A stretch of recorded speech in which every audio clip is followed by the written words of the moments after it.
Hey guys, Team Crit here, coming at you with another deck profile. Today's deck profile is going to be a Mastemon purple list. But before we get into that, here's a message from our sponsors. Ultimate TCG is a store that stocks everything TCG related.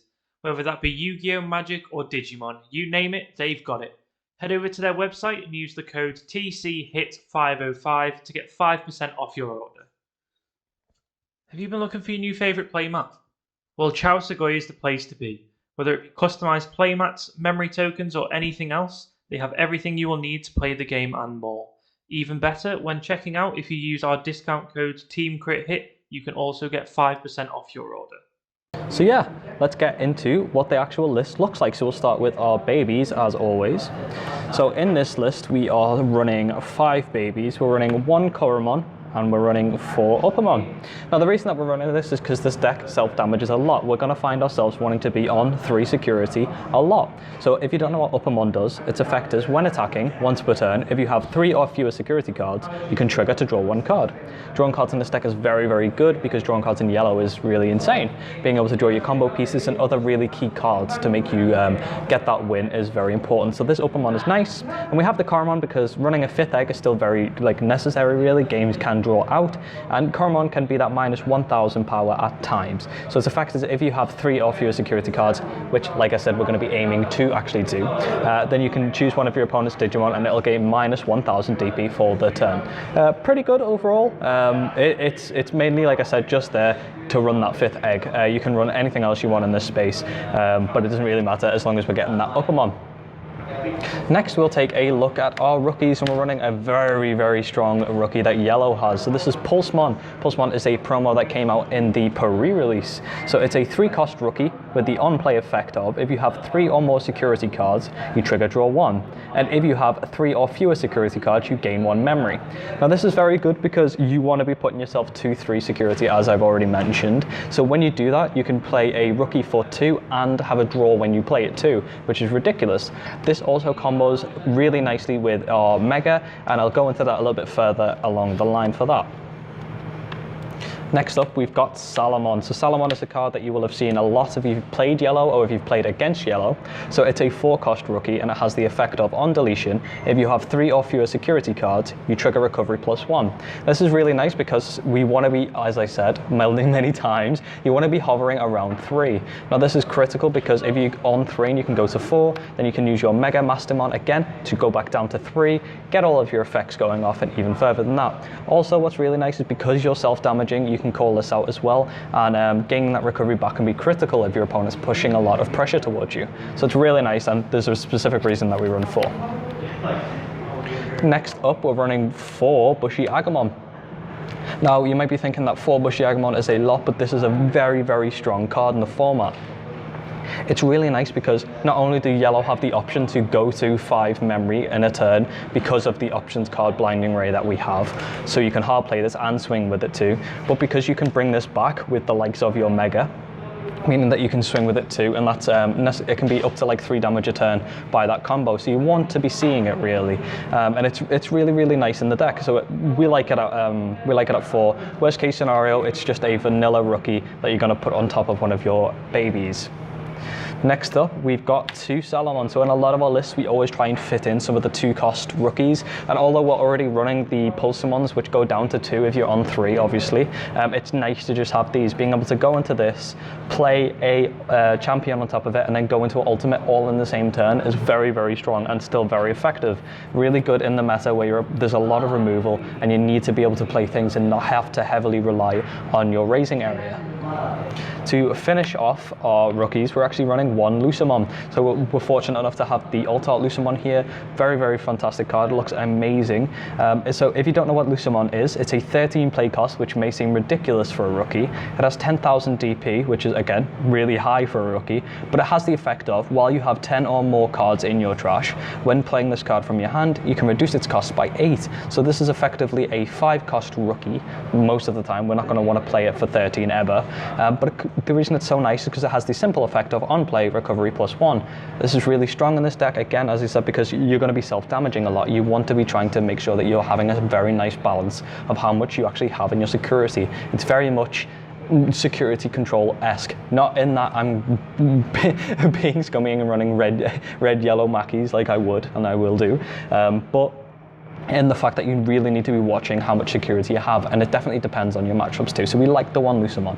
In this build, it's specifically not built around getting this because there's a lot of other things that you want to be grabbing out, but we like the one because it's definitely, it can come in clutch at times.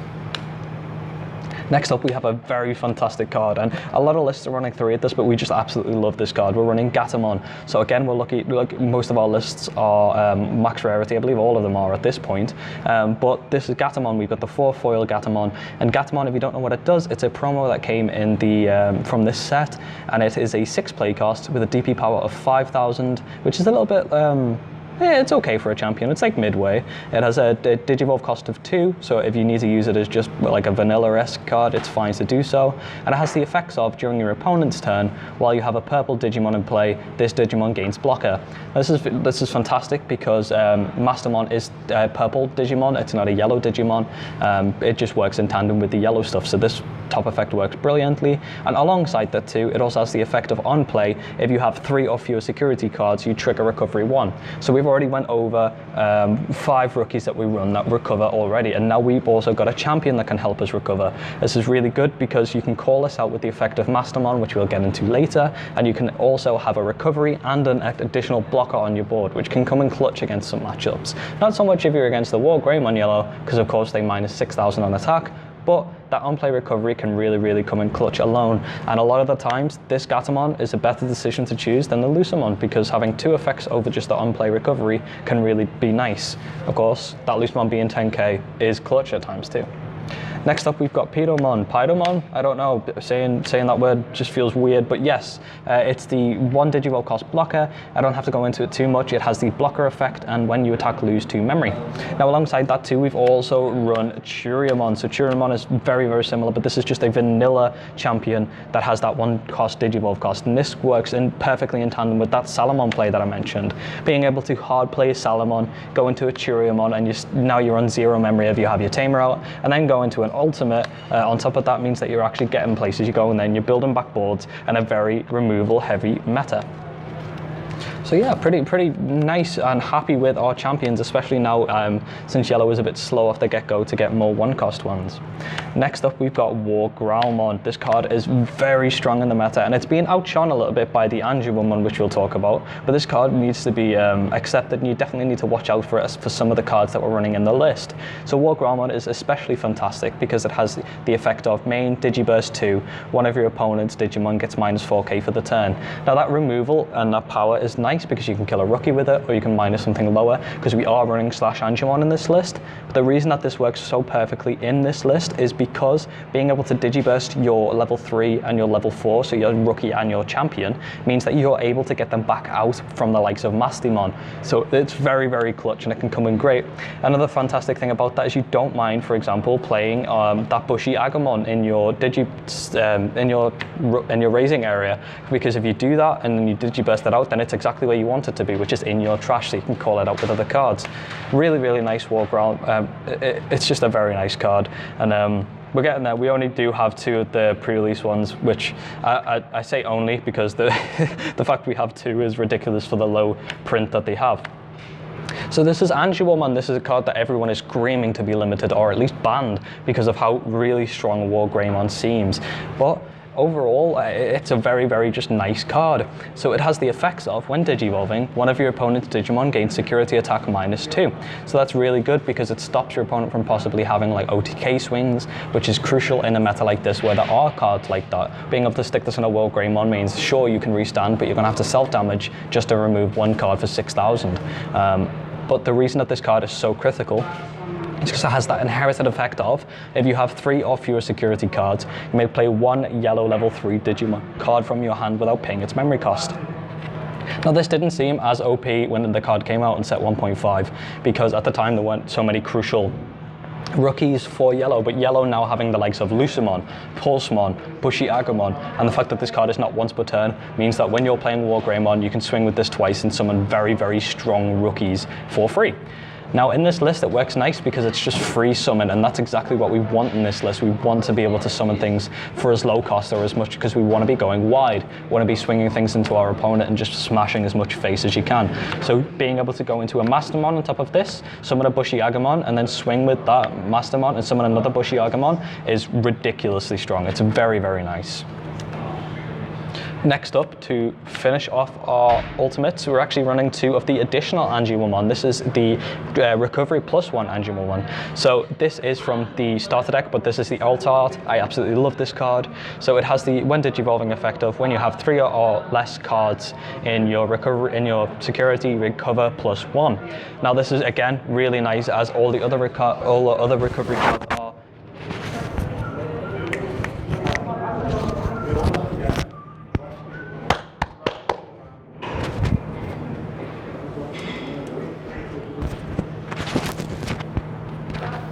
Sorry about that.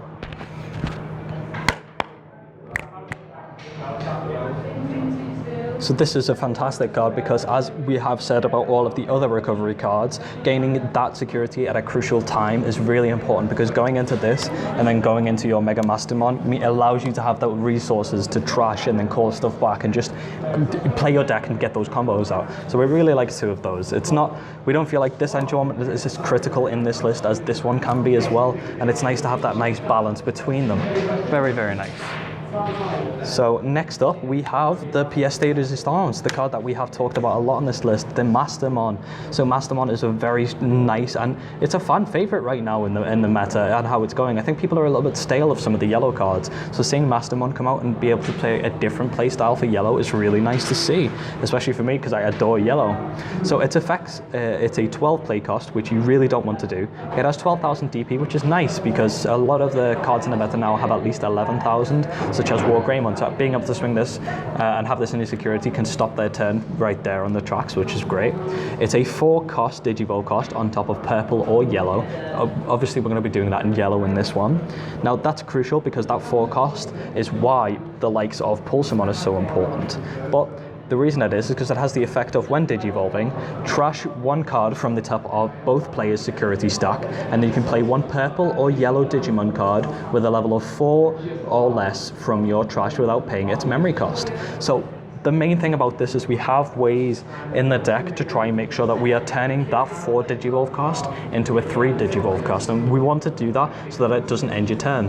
Being able to go into Mastemon, you put your opponent to 1, self-damage, and then you summon a Pulsamon when you're on 3 or lower, you gain that memory back and put you back to 0, making it still your turn so you can do additional plays. You can swing with Mastemon for game, and you want to be able to have those options. Because we also run a level 7 Mega in this list, being able to do that little play and then go into your level 7 means that you just have an additional and further plays. Extending your plays is fantastic. Like, as I've already talked about a little bit in this list as well, one of the best decks that you can have is going into an Angiwomon, going into a Mastemon, using Mastemon's effect to self-damage, of course, summon a Bushy Agumon. So you've dealt damage to your opponent with Mastemon's effect because you've trashed.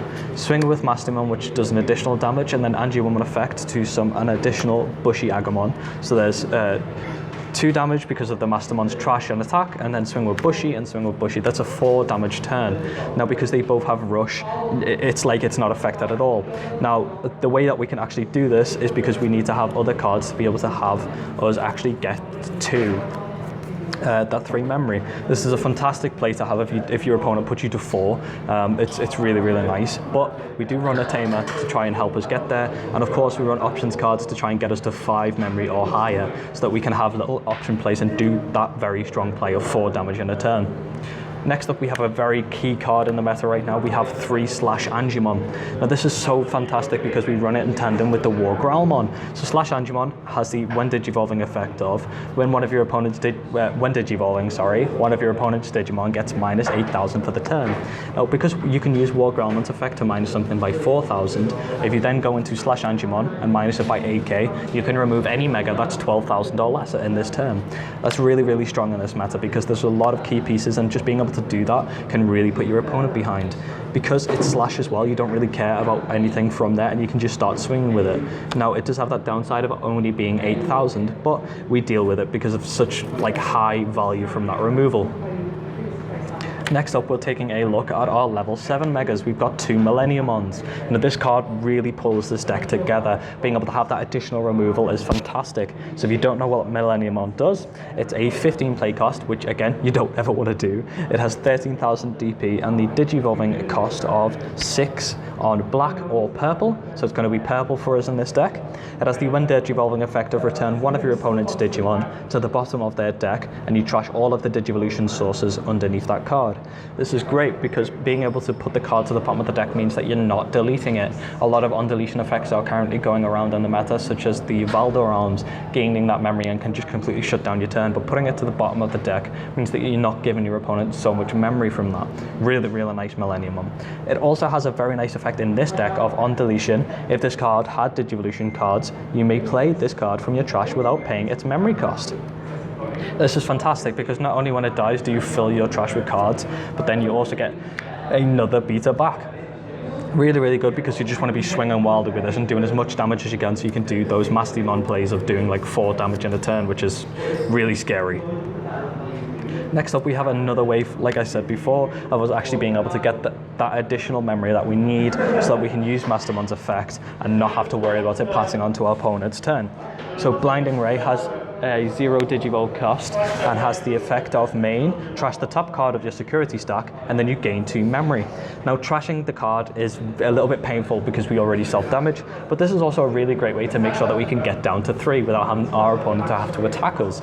Really, really nice, and it really allows us to extend our plays in this deck. We like 2 of it because it trashes, and we don't want to be trashing too much because it can really be scary. Next up, we have a really fantastic Tamer in the form of TK Takashi. So TK is a Yellow's 4-cost Tamer. It has been renowned as one of the best Tamers, if not the best Tamer to come out so far. It has the effect of start of your turn.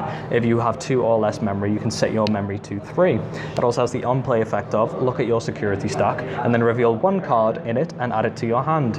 If this card is yellow, you trigger recovery +1. Now, definitely watch out because we are running purple cards and black cards and white cards in the form of Millenniumon, and you really need to be careful because if you take that, you self-damage. But again, this is also another way that you can actually put yourself down to 3 if you wish to be that on that. So very nice and really nice. It also has the security effect of all Tamers have play this card without paying its memory cost, which can come in clutch. But you really need to, again, be careful of if it's a purple, you could potentially set yourself up for lethal damage.